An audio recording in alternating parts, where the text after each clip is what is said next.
mawa wabwino amalawi amuna ndakadzi wankulu ndi wang'ono kwina kulikonse kumene inu muli lero lachiwiri pa 22 Oktoba 2024. Ine ndi Mr. Game Changer Mutoro Twerenyenye chikuni cha usi mwana ovuta kwambiri. Nimafuna choyamba amalawi tinene kunena kuti dziko lino ndilatu, dziko lino sitinabwerekedwe, dziko lino ndilimene Mulungu anatiyikamo, wosaopa, wosachita mantha, wosanjenjemera, osamayankhulira kuchipinda ngati nthawi ya mfiti ija Malemu Kamzubanda amene amati munthu kungoyankhula kapena kutchula dzina lake ndiye kuti amangidwe, akaponyedwe kung'ona kapena aphedwe momvesa chisoni. Mafuna ndiyankhule kunena kuti tili mu nthawi ya demokrasi, andi chifukwa cha malamulo a demokrasi ine ngati game changer ndili nawo ufulu wa kuyankhula. Palibe amene angandiopseze, Chimwendo Banda sangandiopseze ine, Chakwera sangandiopseze ine, kaya kuli ati Michael Ushi awa amadrama akunkana vina ngati mwana awa sangandiopseze ine, kaya kuli ati Azikhale ng'oma sangandiopseze ine, kaya kuli ndani sanganditutumuse ine, because ndikudziwa chimene ndili, ndikudziwa umwini wakukhala mwini kudziko. Ine ngati mmodzi mwa anthu amene ndinabadwa kukula nkufika saizi lineyi ku Malawi, makolo anga kubadwa ku Malawi, makolo awo kubadwa ku Malawi, makolo awo kubadwa ku Malawi, palibe amene angandikhadzike pansi chimene chindichiyankhule. So sindimaopa china chilichonse. Lero ndifuna ndiyankhule zinthu zitatu zokha, andi uthenga oyambirira upite kwa wina aliyense Malawi kunena kuti aliyense akuyenera kukalembetsa mavoti, and according to constitution rights palibe malamulo amene akupereka boundary kapena amene akupereka polekedzera kapena chileso kwa nzika ina iliyonse ya dziko lino kusakalembesa voti. Palibe katangale wina aliyense amene wina atakupanga na maganiza kuti Malawi titakuvomera ndi cholinga chofuna kubera mavoti amene akubwerawa. So ndimafuna ndiyankhule kunena kuti nkhani imene inayikidwa ya ma ID kuti ikhale chida chimodzi chobera mavoti mdziko lino, kusatiranso chirombo china chimene chinagulidwa kunena kuti no mavoti achaka chimene chikubwerachi awerengedwa kusatira system ya sopano yogwirisa ntchito machini pakawerengeredwe kama voti. Ndimafuna ndiyankhule kuti sizikeka, koma for the first time today, let me assure each and every citizen wa dziko lino kuti chimene chimamukaniza munthu kuti asakakhale nawo mukaundula kapena mundandanda ya anthu okavota pa zisankho zimene dziko likuchitisa ndi kuti munthu yosadakwanise zaka zoyenera kuti akalembetse voti, kapena kuti munthu yopomadza fika siku lokavota wadzakhala zaka zake 18 zisanakwane. So ndiwauze Anabelo Ntarimanja, ndiwauze ANRB, ndiwauze Achakwera kunena kuti ku Malawi siti kutengerako system ya umbava, ya kupha, ya ufiti, ya kuluwanda. Kuno sikwa Paul Kagame, kunoko sitidzalola dictatorship, sitidzalola one party system. Ndipo zichitika mwezi wache uno kumapita kusogoloko. Andi ngati simuzitenga bwino Achakwera mumva kupweteka kwambiri, ngati simuzitenga bwino Richard Chimwendo Banda mumva kupweteka kwambiri, ngati simuzitenga bwino Zanga Chikosi mumva kupweteka kwambiri, ngati simuzitenga bwino Michael Ushi ndi timu yanu mumva kupweteka kwambiri. So Malawi shalola muzienda ndi kumapiyang'anani. Amalawi tikulira tunena pano mafuta avuta ziko lonse posachedwa pamunana miza Malawi yambakata mukukaona ng'ombe zanu kusanjeku ndikumana miza Malawi kuti mukukala ndila mafuta ili bodza. Lero lino ndalama zonse kulibe mwayendera mnakazibanta maiko akunja. Nimafuna ndikuuzeni Malawi sife zisiru, sitidzakhala zisiru, sitidzasekerera za uchisiru, sitidzalandira za uchisiru. Tatopa. Nimafuna ndikuuzeni kuti sindimaopa china chilichonse. Amalawi tamveserani. Ndifuna ndiuze bungwe la Malawi Congress Party /MEC imene ikusogozedwa ndi mayi Annabel John Tembo, mwana wa late John Tembo, president wa Malawi Congress Party. Nimafuna ndikuuzeni kunena kuti Amalawi sitikuyimikidwa. Malawi wina aliyense alembesa, ani Malawi wina aliyense simuopseza, ana Malawi akudziwa kuti system imene chakwera watenga posankha wankulu oyendesa zisankho wake wa MCP, posankha kalapampando wa Malawi Electoral Commission, mwana wa president wa MCP, posankha mkulu wa NRB, kukala member wankulu wa chipani cha MCP, ndi anthu wena amene mwayika kumeki komanso ku NRB. Nimafuna ndikuuzeni, if you think you are clever, nimafuna ndikuuzeni kuti you are all stupid people, and mwabisala mbatata sana ukuonekera. Nimafuna ndiyankhule choncho. So nimafuna ndiyakuuze na Malawi kuti zimene anzathu akupanga kaya ndi ku Mozambique tikuyeneleka ifenso tiyambe. Zimene anzathu akupanga mayiko akunja. This is our time now, Malawians. Tidzuke tipange chimozimozi. And let me warn you all Congress Party police, kunena kuti if you try mukaona Amalawi tikupita panseu ndikuyamba kupulisa tegas 1, mafuna ndikuuza nikuna kuti Malawi muntu amene akudzunzika, amene akumva kuwawa, amene nopano sangakwanise kugula sopo akapsa mtima, amene akugona ndi njala akapsa mtima, amalolera kuti muombe amwalire asiyane ni mavutowa. Koma ngati Yesu amwalira, Yesu apha nzake. Ndeni mafuna ndikuchenjezeni Malawi Congress Party Police Force kunena kuti mukalena fe kutali mukamva ma demonstration fa zonse zimene zochitika kuyambira kasankhidwe ka meki molakwika, wonse amene ali ku meki a Malawi Congress Party, wonse amene ali kusogolo kwa NRB Malawi Congress Party, ndi chifukwa nkhani izi zimene zipani za opposition zikubweresa, zimene zikupinja ndi kuonongeratu mtendere wa Malawi, zikukhala zokanika paka na kumafika ku court. Koma ndimafuna ndikuuzeni Malawi sife zisiru, andi Malawi ndi nthawi yoti mutione kukwiya kwathu. Amalawi akudzunzika kukasiya, Amalawi akudzunzika kulilongwe, Amalawi akudzunzika kukasungu, Amalawi akudzunzika kusalima, Amalawi akudzunzika kunkotakota, Amalawi akudzunzika kudowa, Amalawi akudzunzika ku northern region. Lero wina ndikumapezeka kuti azikawapangira Amalawi chochita pofuna kuziteteza kuti Malawi yo asasankhe chimene akufuna komanso kumphera ufulu wake. Nimafuna ndikuuzeni Malawi ndokwiya andi Malawi ndotopa.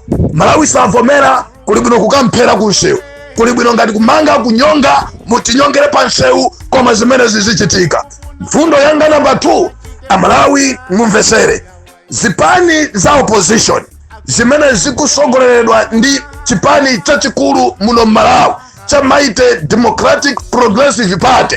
Nimafuna ndiyankhule chonchi kuti nkhani imene ili ku court, imene jaji wayankhula kuti apereka chigamulo chake lachisanu molingana ndi dandaulo ya zipani za opposition mosogozedwa ndi Democratic Progressive Party. Nimafuna ndikuuzeni nonse Malawi kuti nkhani imene ija si ya DPP, nkhani imene ija si ya UTM, nkhani imene ija si ya Ford, nkhani imene ija ndi nkhani ya ifenzika za dziko lino. Maybe some of you mukuganiza ngati kuti zinthu zija ndi zinthu zazing'ono, nkhani ija ndiye ikulu kwambiri.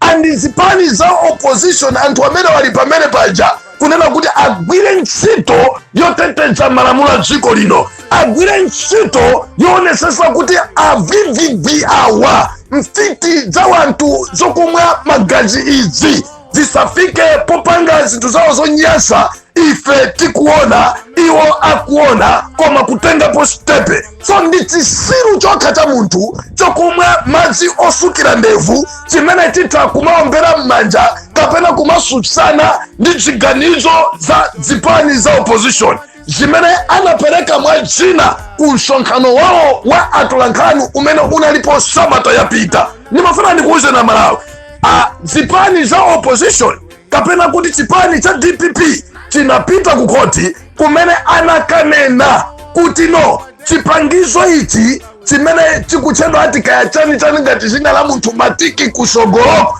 Nimafuna ndiyankhule kunena kuti no chipangizo ichi polingana ndi kafukufuku amene maiko ambiri achigwirisa ntchito ndi chipangizo chimene amachitenga anthu okhawo amene akufuna kuti akabere zisankho. Now chipani cha opposition ndi zipani zinzawo ndi amalawi onse amene tikulifunira dziko lino labwino tikunena kuti no ichi chichoke, chimenechi ndi chodera. Tinaonerapo ku Rwanda, taonerapo maiko osiyanasiyana zisankho amagwirisa njira ya chinthu chimenechi, andi chinthu chimenechi ndi choyipa, ndi chakuba, ndi chipani, andi chinthu chimene amalawi tikuyeneka tisachivomere.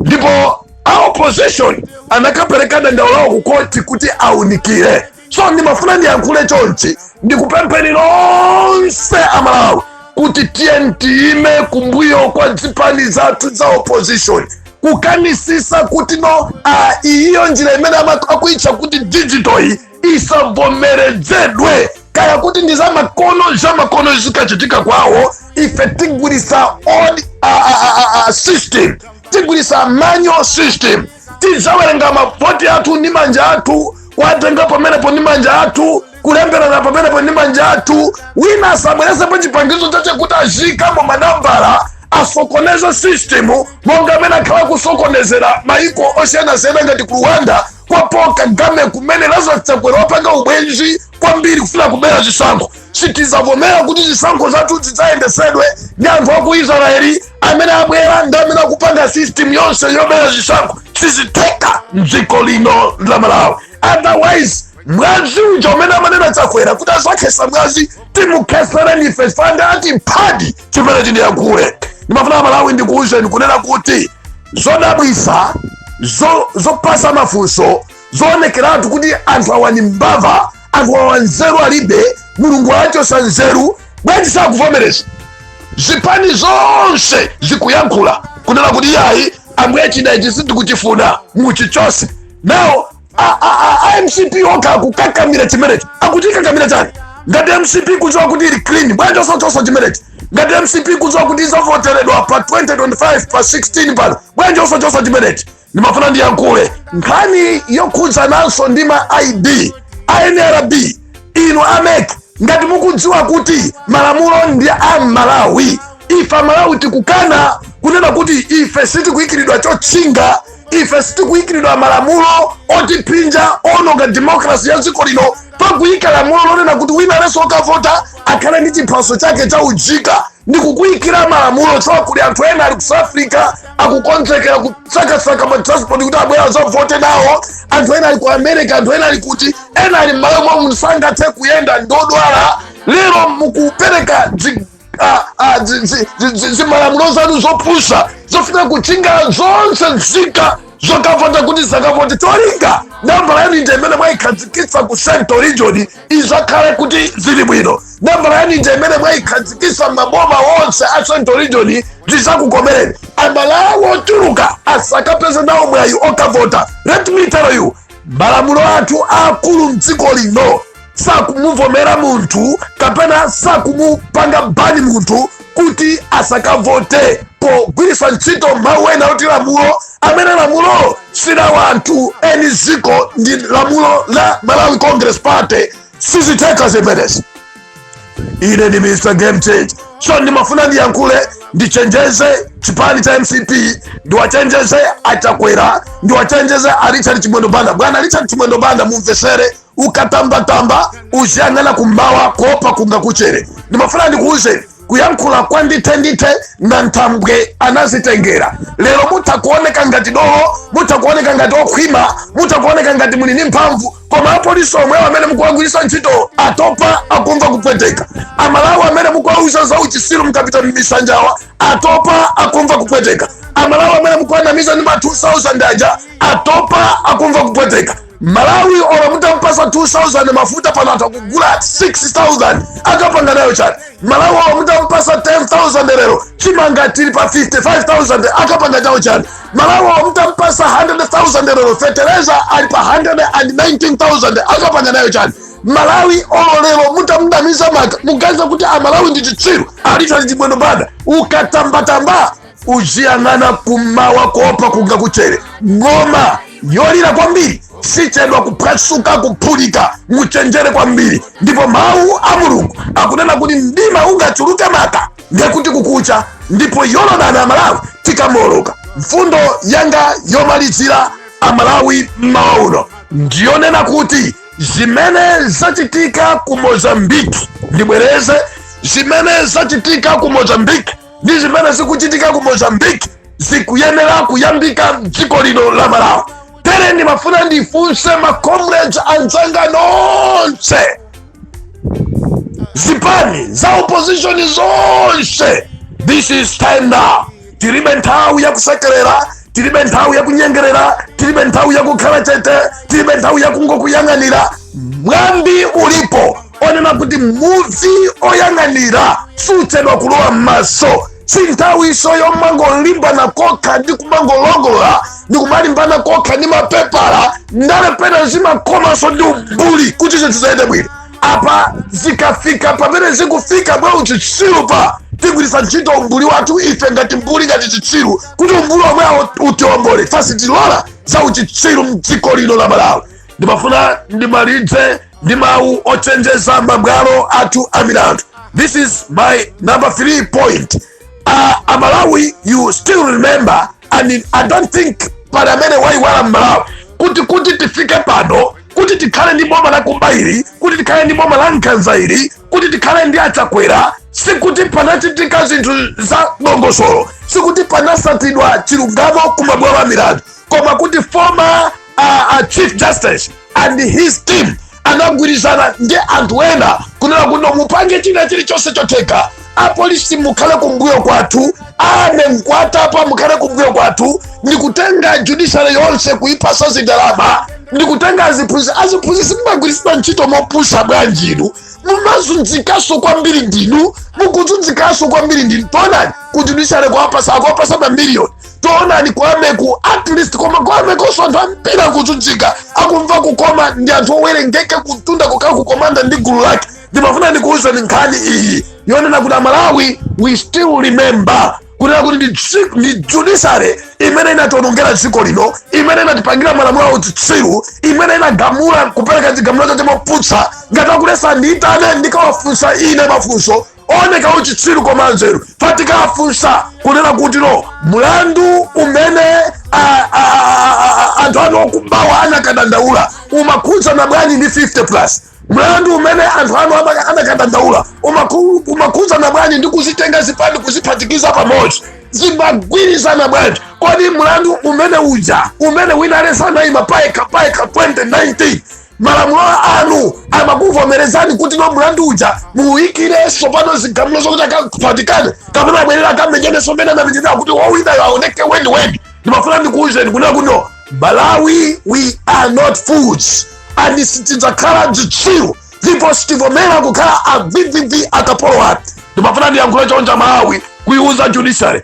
kuti as we still waiting for this coming Friday judgment ya nkhani ya chida ichi chotchedwa kuti matikiti kapena nkhani imene zipani za opposition zasiya ku mabwalo athu a milandu, we are fully aware kuyang'anisisa kuti tione kuti no what will come out from the court, and if you come again with another mistake like what you did in 2020, ndimafuna ndikuuzeni judiciary mukhala pa mavuto amene sidiyankhula judiciary mukhala panipani muso wa mtendere we Malawians tikuyankhula kuti izi sitikuchifuna akukakamira ndi chipani chimodzi chokha zisankho zimene zikubwerazi si za MCP ya ndi za dziko lonse la Malawi and MCP kudziwa ilibe anthu iya andi ngati muyerekeza kupereka zigamulo zanu zonyansa for the first time tiyankhula kuti judiciary sili kumbuyo kwa Malawi,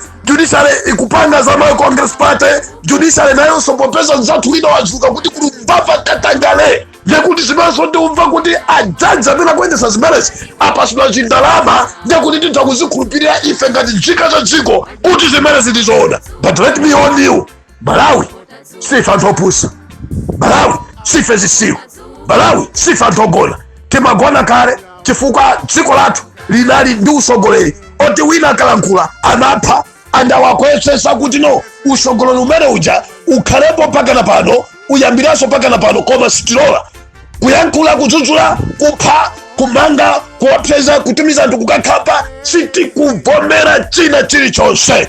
Amalawi ndikhala ndikubwera ndi nkhani yowawuzanso achakwera kuti ife Amalawi sitikuyiwala. We are still waiting for you kuti no mupange form commission of inquiry kufufuza nkhani ya ngozi imene inachitika kuchikangawa yomwe inapha Vice President Saulos Chilima Mehiso, rest in peace, and anthu ena 8 bafuna tiyankhule pano kuti Malawi so sitilola zimenezi and Malawi sitikhala chete. Ndipo ndiyankhule pano kuna kuti we Malawians, this is time now for everyone in every corner of this republic kudzuka mopanda mantha kunena kuti timenyera ufulu wa dziko lathu tidziwe chimene chinapha abale athu 9.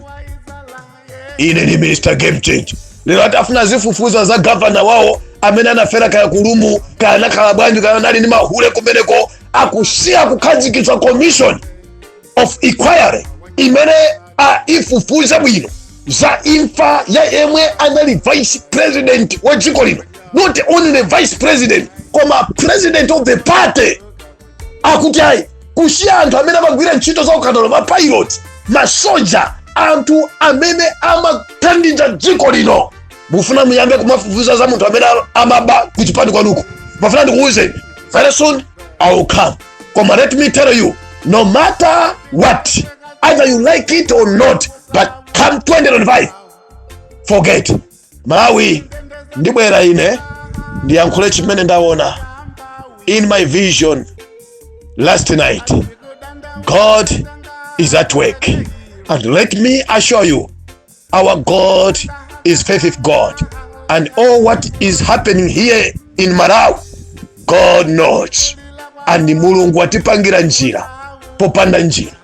Ndipo Mulungu akuti osadandaula, osagwesa misozi, chifukwa kunja kucha ndipo kutacha kucha Mulungu atatimenyera nkhondo. Ndipo ndaoneseredwa mawu amene ine ndamva wonena kuti God is about to restore this country, and very soon Malawians, trust me, believe you me or not, but God is at work. Let me assure you, our God in heaven ni Mulungu okonda, Mulungu osamala, Mulungu osunga, Mulungu oteteza, komanso Mulungu okumva mapemphero ake. Kumwamba kulemekedzeke. I'll come very soon, maybe today, if not tomorrow. Ndi masomphenya amene Mulungu andipasa. This is a revelation. Some of you, you can underrate it. You can feel like you are a very good prophet, but let me tell you, my prophecy ni mwantundu wanji in what I trust ndichonena kuti Mulungu amayankhula ndi munthu wina lese molingana ndi nthawi yake ya Mulungu, komanso molingana ndi mmene munthu uyo Mulungu amukhulupirire. May God bless you, and God still remember Malawi, and Mulungu ateteze azisogoleri amene ali pasogolo kufuna kuombera dziko litu labani. Posachedwa ndiyankhula za zimenezi, ndiyankhula za Professor Peter Mutharika, ndiyankhula ndi akulu onse aino kichehana wina aliyense ku opposition, and ndiyankhulanso ndi Malawi. But let me tell you, Malawians, God is about Mulungu afuna atiwombole, atipulumutse mu dziko lathu. Have a blessed day, and may God continue to comfort you in this period of pain. Thank you.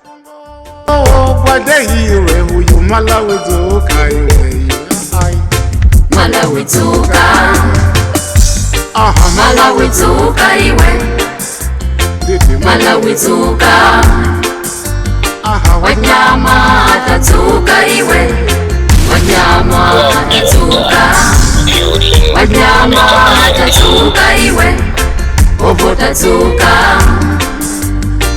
obo tatuka iwe.